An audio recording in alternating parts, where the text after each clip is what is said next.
Good evening, everyone, and thank you for joining us. Thank you, Three Village Historical Society, for having us here. I'm thankful for this one day even that we are able to speak about it because it just emphasizes how one stone, one good deed, one person can make such a phenomenal difference. We're here to honor and share his legacy that has gone on for many years after him, and God willing will continue on. Being new to the area, please forgive me if there's anything that in my portion of the presentation I failed to mention. Okay, charge it to the head and not to the heart. I'm going to deal with the beginning. I'm going to deal with the history of Alfred Hobbs. So I'm going to deal with his story going from 1906 ending in 2006. So clearly, since we know he passed way before, about 10 years prior to 2006, I'm going to talk about a little bit of the beginning, I guess, of the farm before I turn it over to Brother Manning. Alfred Hobbs, as many of you know, was born in 1906. He was the son of James Henry Hobbs as well as Annie Hobbs. And Annie and James had 8 children. When they came to Long Island, they already had 8 children in 1906, and they migrated here from Macon, Georgia. The family lived first on Pond Path at the Chandler place, and their 4 additional children, I'm understanding, were born. Now, I understand the records go back that say that they had migrated in 1906, but I did receive a recording from Alfred's own words where he says that actually he was not born in Long Island, but he was actually born in Georgia. And so he migrated here at that time himself. Let me see if I can get this to play. Now, you say you were born in Santa Rosa. No, I was born in Georgia, Macon, Georgia, when I came here when I was 6 months old. Is that right? 1907. There is a recording. He did so much work in the community, so much work learning about farming and different things. His father, however, passed in 1929. He was found in a car on his way back from New York City. What he did was travel to New York City to sell a lot of his produce. From what I understand from Alfred Hobbs, he actually took about 7 hours for him to make that trip in the vehicle they had back in this era of time. Back in 1924, I bought a Model T Ford truck, and then I started going to market, Wallabout Market, that was on Flushing Avenue in Brooklyn. That must have been a 2-day trip. No, it took me 7 to 8 hours to go from my house to Wallabout Market on Flushing Avenue. After his death in 1929, he actually took over the farm, we're told, in 1930. He actually took over the farm and began to work the farm. In 1941 to 1945, his farm became what we now know or call today a victory farm, where much of the produce that was raised, much of the produce that he harvested, he actually gave to the U.S. Army to feed the troops. I'm understanding, and I know that I have somebody here who could speak to that a little bit more. Not only was he a great farmer, but he had a heart of community. He went door to door to sell his produce. There were many families that weren't able to pay him. It was the IOU system. And from a recording I heard of him, there were many families that were never able to pay him. That did not stop him from still going from door to door, from one county, from town to another town, to make sure he could sell his produce, even if he never got paid for that. I understand he did a lot to help the people in his community financially from the money that he made on the farm while he was still yet alive. In 1955, he began to purchase the farm from his other siblings. I understand they had 12 children in total. When his father died, I think each child probably still had a parcel of land. He began to purchase the land from each one of the siblings so that by the time he died, he had full ownership. There was no legal claim. Anybody could make a claim. I understand that it might have been not siblings, but the children thereof who were trying to make a claim, but there was no legal claim because he had literally and legally purchased every plot of land from his siblings prior to his death, so that he was indeed the sole owner. of the 11 acres of land. He did get married. I don't have the year that he got married to his first wife. His first wife was Salor. He met her. She lived in New Jersey while he was here in Long Island. He was working for a particular man during this time, and he had the day off, but the man said, you know, I'm going to need you to work this day. He said, well, I can't work. I'm going to New Jersey to meet my woman, to get my girl. And he actually said to him, if you don't show up for work, you're fired. But he had such a good work ethic, I could only assume, because out of Alfred Hobbs' own mouth, he says, the man says, you will never work for me again if you don't come on this day. He said, however, I'm not saying we won't do business again, just you won't work for me. And from how Alfred Hobbs shares it, the man spoke into his life and says, you're not going to work for anybody. You're gonna own your own business, like you're going to be self-employed. And we see that that truly did come to pass. So again, he had a good time with Salor, presumably before they were married. He said on the train ride home, he was all happy. And then he remembered, oh, wait, I don't have a job. But that, as we know from history, did not stop him. They are buried together. And I want to get this information correct, since I am here with the Three Village Historical Society. So you're not here just to hear information, but you want the facts. He is married with his first wife, Salor, in Washington Memorial Park in Quorum. Okay, so we're here today. When we talk about Bethel Hobbs Farm, we're talking about the legacy of this man right here, Alfred Hobbs, who will hear all that he did, how Bethel AME Church received, but it's because of the work, and it's because of his heart for farming, his gift for farming, and his gift to feed those and be in community and even help the least of these, not just about monetary gain. And so right now, I'm going to have Brother Manning come, who is one of the trustees at Bethel Hobbs Farm. That's right, you can go ahead if somebody, I don't know if you dropped something or gave a hand clap of praise, but we can do that as well, amen? And he's going to talk about transition. Okay, I'm going to talk tonight about the transition, the transformation of what once was Hobbs Farm to what happened to be a place where it was dormant and nothing was happening until the community stepped in. The church did get the property, but at the time, not in a position to farm the land. What happened was, when he got sick in 1995, he was working the land up until that time. Then he became very ill and he no longer could work the farm. The farm then, the operation discontinued. Now, this is a slide where you'll hear Ann Pellegrino, who later got involved, which I will tell you about, and what was occurring at the time. It was caught up in court battles, which I didn't know, for over 6 years. So they couldn't do anything to it, even if they wanted to. And in that 6-year period, it became vandalized. The house on the property was totally destroyed. All of Mr. Hobbs's equipment was stolen. We don't even know what happened to the greenhouse, and the property was just in disarray. So, but it's come a long way. It's come a very long way. Yeah. How many years ago were you talking with this? That was in April 2007. Yeah, okay. Now, this is what the farm looked like before we were able to move forward and be able to do the work that's required on the farm. The church and community members in 1996 formed Save the Farm. And what they were dealing with were two things mainly: raising funds to pay the back taxes, which were about $8,000. And at that time, even now, $8,000 is $8,000. They also got together to stop the dumping that was happening on the farm.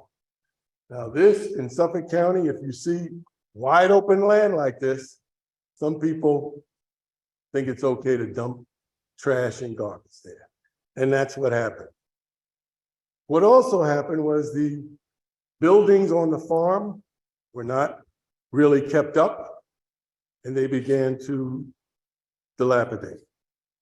As I said, the church struggled with developers to make sure that they could secure and keep this a farm.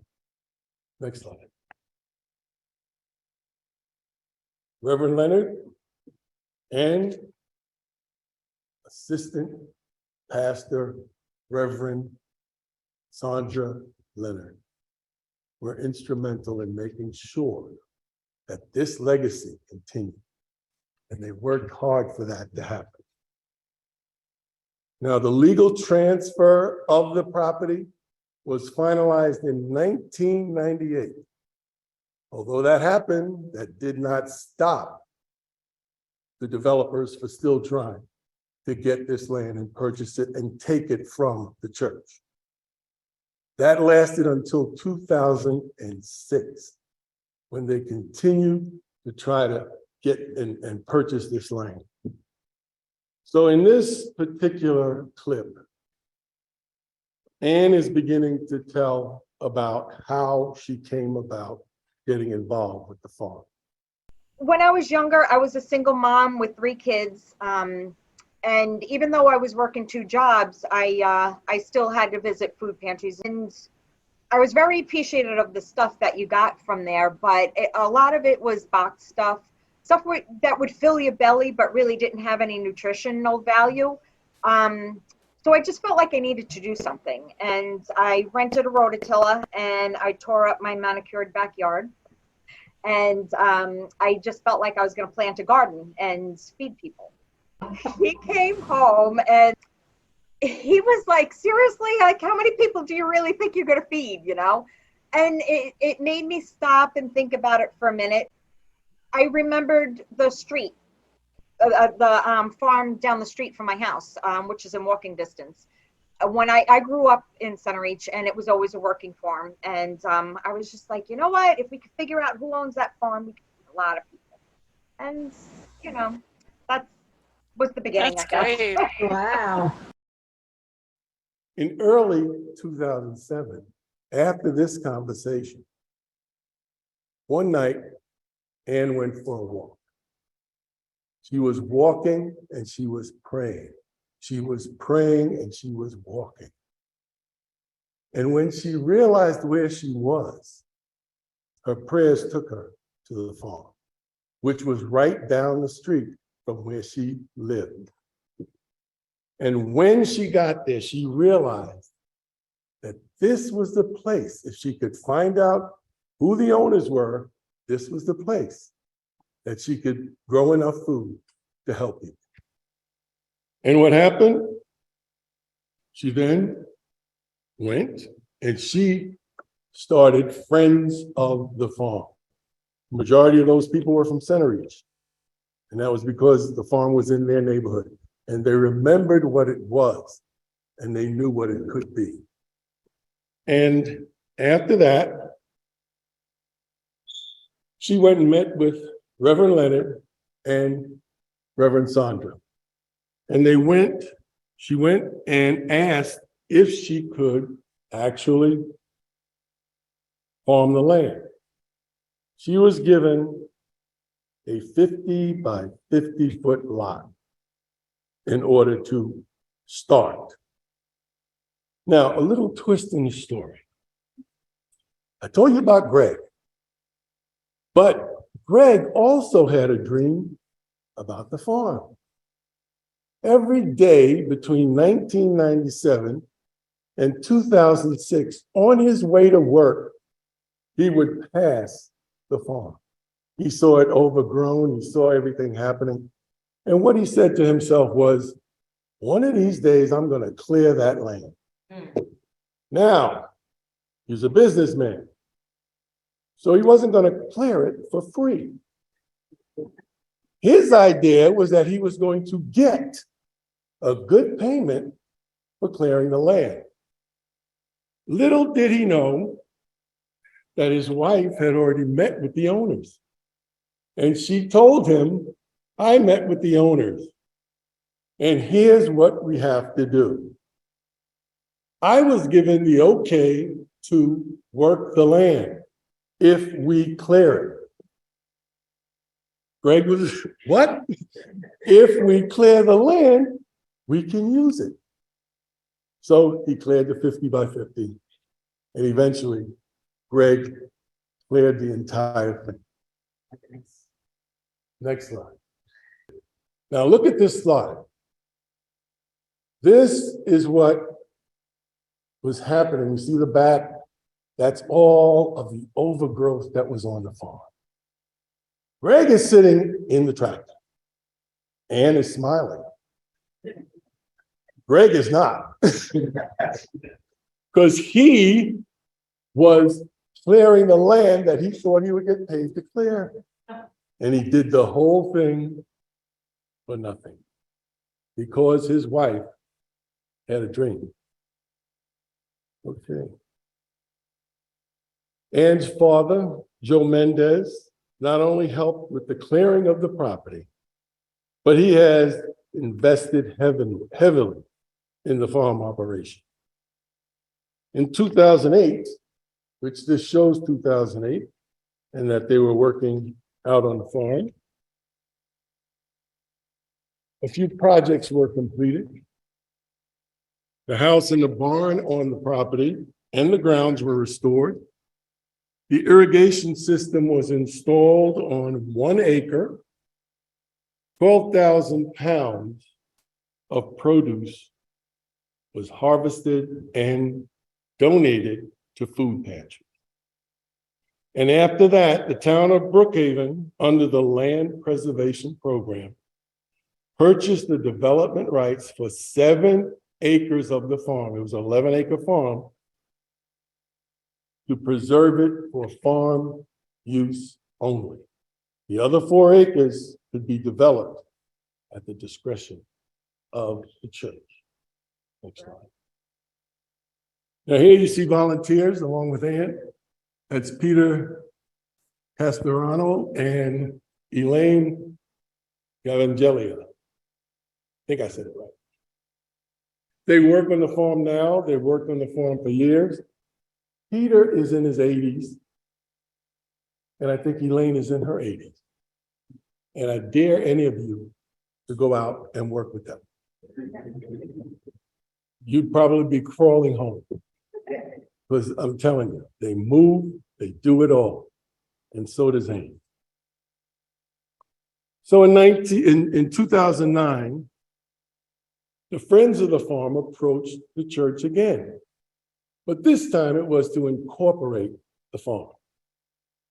And they came with the idea that it would become a 501c3.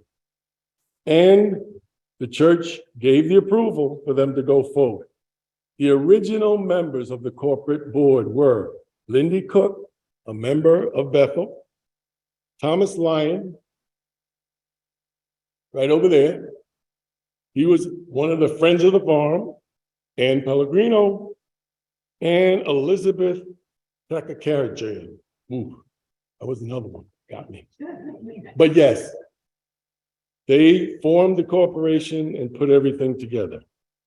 During the same year, the house on the property was fully renovated and rented to Peter and his son, who also agreed to volunteer on the farm. Important slides. Now we got a Department of Environmental Conservation grant, and that grant was to install a well and expand the irrigation system. Next slide. The Civic Association of Centereach went and installed a bathroom in the basement of the house. Next slide. This is where we received a grant from Suffolk County Legislator Moratori, and it was a community support initiative grant. Next slide. This was the building of the greenhouse, which we need in order to get the plants ready for planting the next year. That was being built. It started in 2010. It was completed in 2012. Also, the irrigation system was expanded in 2012 to cover the entire farm. Next slide. We also got a grant from the Christopher Reeves Foundation because we put together and created a wheelchair garden. And the wheelchair garden is for people who are in wheelchairs, can go out and garden and really enjoy the outside. So that is a wonderful thing and a wonderful feature at the farm. Next slide. This is when a lot of work was being done on the wheelchair garden. These are all the volunteers and everybody that worked on putting it together. And you know who that is. He'll be up here in a minute. He looks fun, he looks different there because he's gotten older. Okay, but this is still the work that was done in the wheelchair garden. Everybody worked together, which is what happens on the farm. If any of you haven't been to the farm, please go, because it lifts your spirits. It's a spiritual place, which you'll find out about later. In 2019, Hobbs Community Farm was honored at the town of Brookhaven 28th Annual Black History Month. Greetings, and thank you, Supervisor Muratari, because your comments really, I think, lead into what Bethel Hobbs Farm is all about. People coming together regardless of color to further the legacy of Mr. Albert Hobbs. I met Mr. Hobbs briefly just before he passed on at our church, and I didn't realize all that he had done, but now going back and reviewing the history and looking at all he's done, the legacy he left was that of a man of honesty and passion, but more so generosity. So Mr. Hobbs did a lot of things to not only run the farm and make money, but to give back to the community.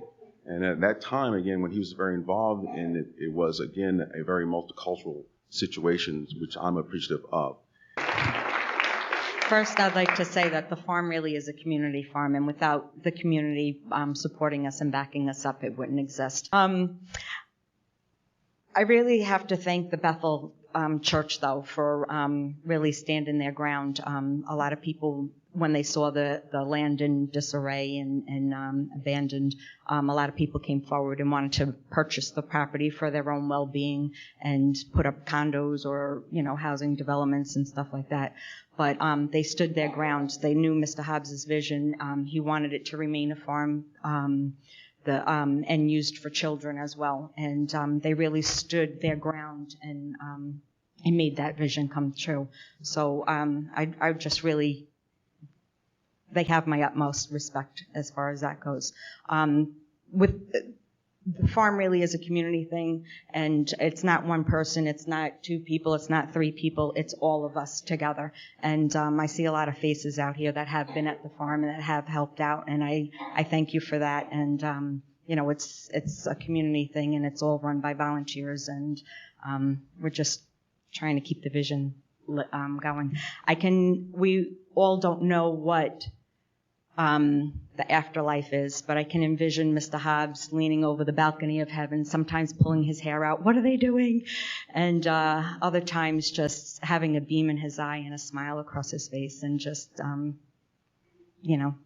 thanking God that his vision has come true.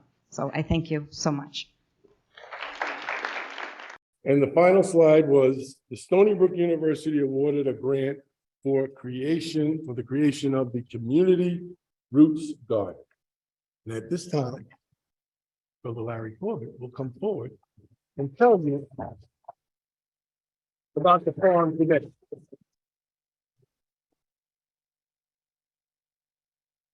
Good evening.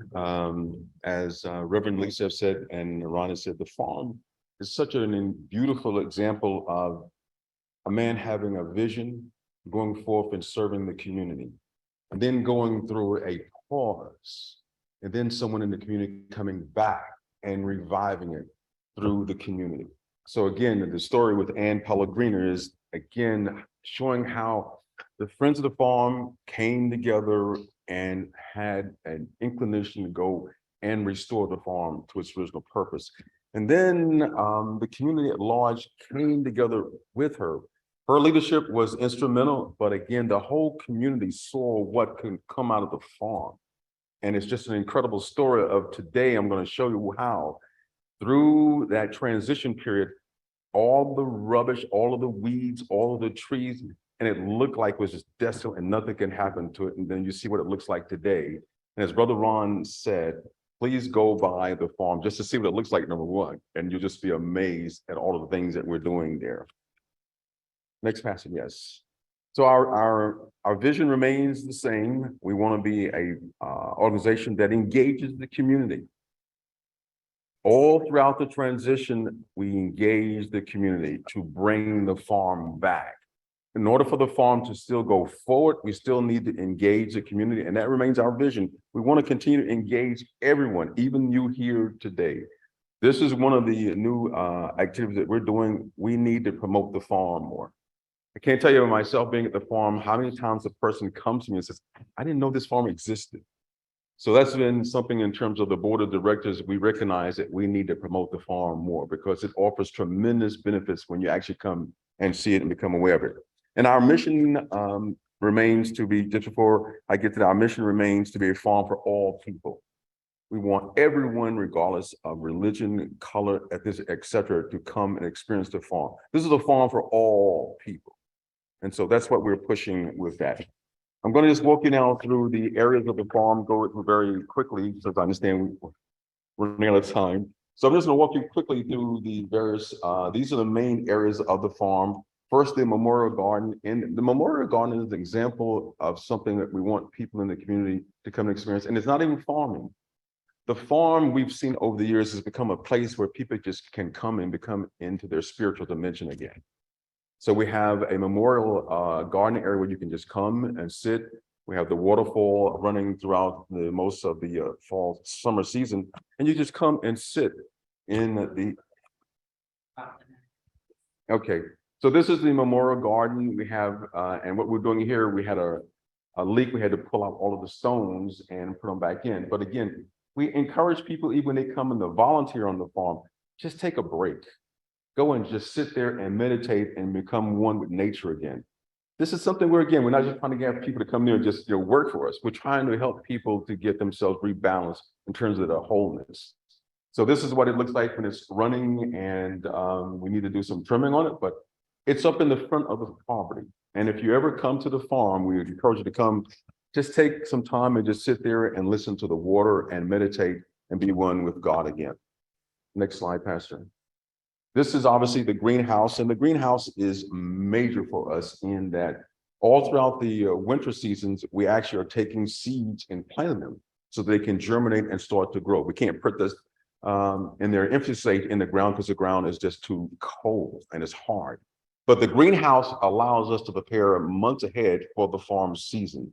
So in this, you saw, this is the greenhouse, and there was a lot of work that went into actually building it. And you can, I just took different pictures of it, of how we now have a second greenhouse, and this is all volunteer work. Without this farm, this greenhouse, the farm could not function. The next major area is the education garden. And Ron mentioned that it's been renamed for the Reverend Leonard. But the education garden is unique in, we're not only trying to have people to come there to farm, we're trying to educate people about farming, the importance of starting to eat healthy again. Also, we use the education garden for a lot of school outings for, again, children to get out and actually put their hands in soil. So we get a lot of activity in terms of schools coming and spending time in the education garden. And this is not our main growing area, but it does allow us to, you can see how we have bins, and the bins are loaded around so the children can get actually into the soil and easily help us to actually plant. And they learn things like weeding. Weeding is critically in terms of the farm's survival. So we are teaching them things in the education area so that when they are interested in coming back and working in the main area, they have the fundamentals down. So this is an important area, and we grow a lot of different things there to make it easy for people to, particularly the educational area for young children to learn how to grow things. Next one is the Garden of Ephraim. And the Garden of Ephraim It's a very unique area, and Ron showed you about the Christopher Reeves Foundation, and this is an interesting area. Ann's son, his name was Chris, and he passed away. He worked a lot on the farm, and he got involved in a car accident that was serious for him, and he still wanted to come out to the farm. So Ann wanted to do things for her son and other people who she recognized there's a lot of handicapped people who could benefit from just coming to the farm.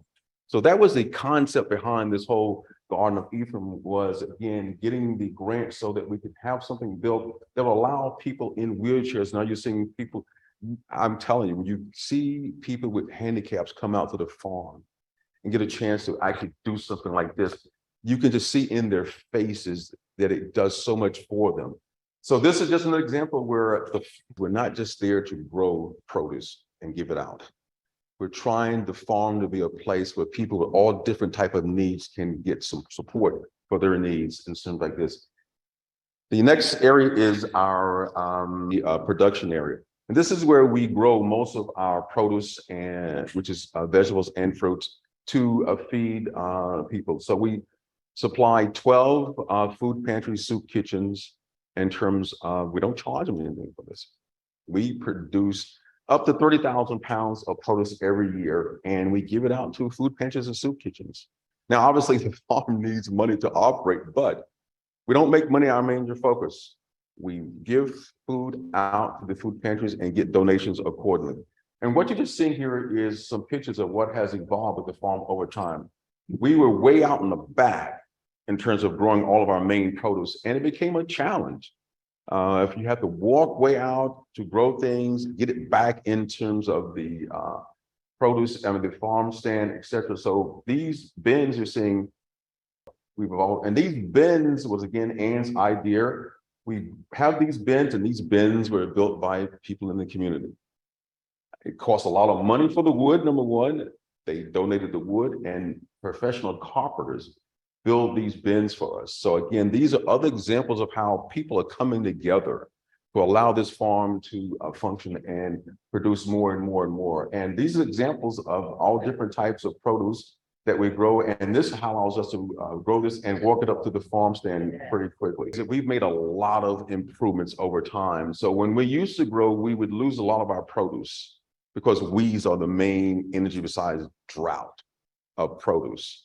And over time, Ann has been able to get architectural people and other farmers from the university to help us to learn how to find weed prevention paper and put it down so that we don't lose. We used to lose probably about sometimes 30% of our produce because the weeds, you just can't keep up with them.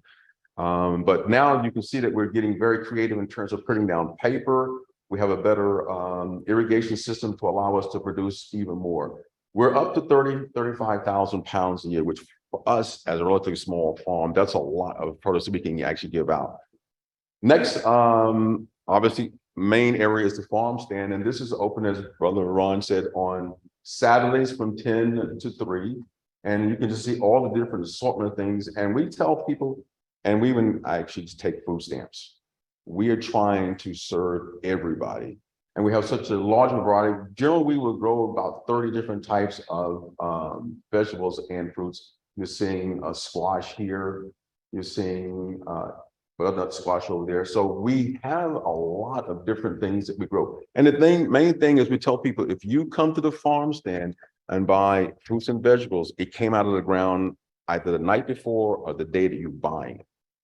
So you're getting really fresh, organic produce and vegetables. So those are the main areas of the farm. And the other thing that I just say here is get a lot of support from different organizations and individuals and churches in particular. Local churches help us in terms of donations financially and also sending volunteers. We get a lot of support from local churches, a lot of support from civic organizations. This is a picture of even the government that was referring in that picture. Mr. Romaine House supervisor in the picture, and Kevin McLeod, an assembly person. So a lot of support that we have a beehive in the farm. We actually grow honey.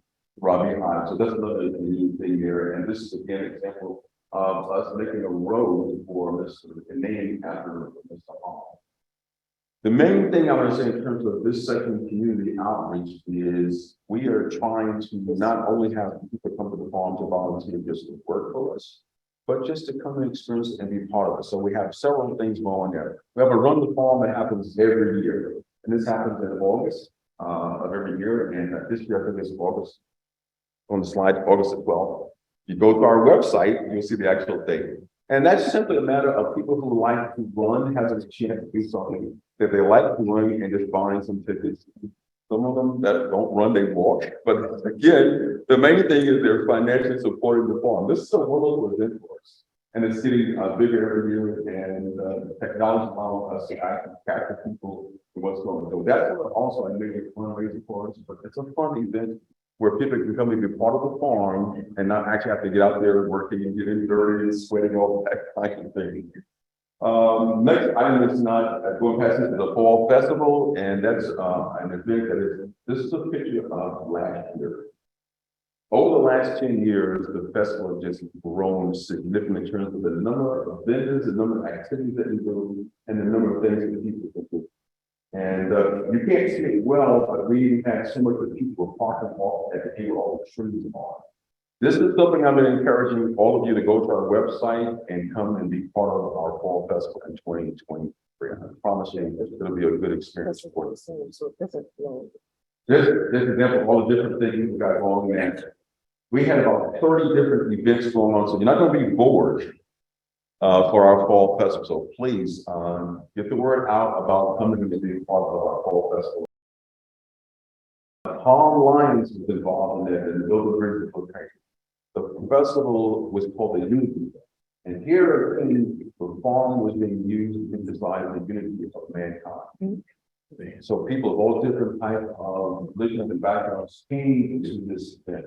So that's just another example. Again, we're trying to use the farm as also a place to bring people together. I still remember this. This was such a wonderful event, our Unity Business. Thank you, Tom, for that whole concept. 23. Last thing I'll mention is we are also a religious organization. So Christmas is very big for us. And we see some familiar faces in there. But again, we try to bring people together for a number of different things. And that's an example of that usually. And lastly, I'm going to just show the website, which is 752. So again, this is the basic information on our website. We encourage you to go to our website. We've got a handout document that will give you all of the information so you can keep it for yourself and hand it out to other people. Again, it's got a lot of information in terms of where we are, the hours of operation, and we need support always financially and also just buying stuff for us in terms of seeding. So this here is part of the handout document you'll get, a little card. We try to make it easy for you to pick it up and carry it around. But it shows you the things that you can donate for us going on Amazon. We put together a wish list. You can go on Amazon, click on something. Volunteering, we're very sensitive to farming is a challenging thing for some people. So we make it relatively easy projects. If you call us, come out, we can arrange a very easy little project. We don't ask people to be farmers. You know, if you come out for an hour or two, that makes a big difference for us. So everyone's going to just come out and experience the farm. We'll give you something easy to do. If you like it, then we'll look to do even more. With that, we'll let you ask clarification questions to us. Can I just thank everyone from Bethel for showing up and coming on out on this evening. Amen. God bless. I'm going to, give Brother Manning and Brother Corbett the closing words, because they have lived the farm for I don't know how many years on the board of directors, and not just that, working literally on the farm. I would just say that, like Tom said, and Reverend said, the farm is a place for all of us to come together and keep mankind alive and stable. And come to the farm, be involved. Not gonna just work you hard and kill you.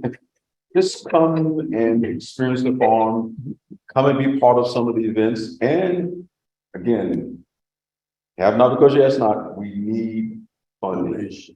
We need donations to keep the farm flourishing into the future. So visit our website and donate to what you can. We make it very easy for you. Bring your families out and let them experience the farm.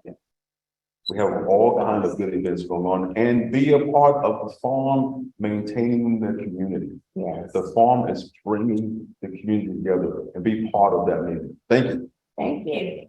The farm is a place that is spiritual.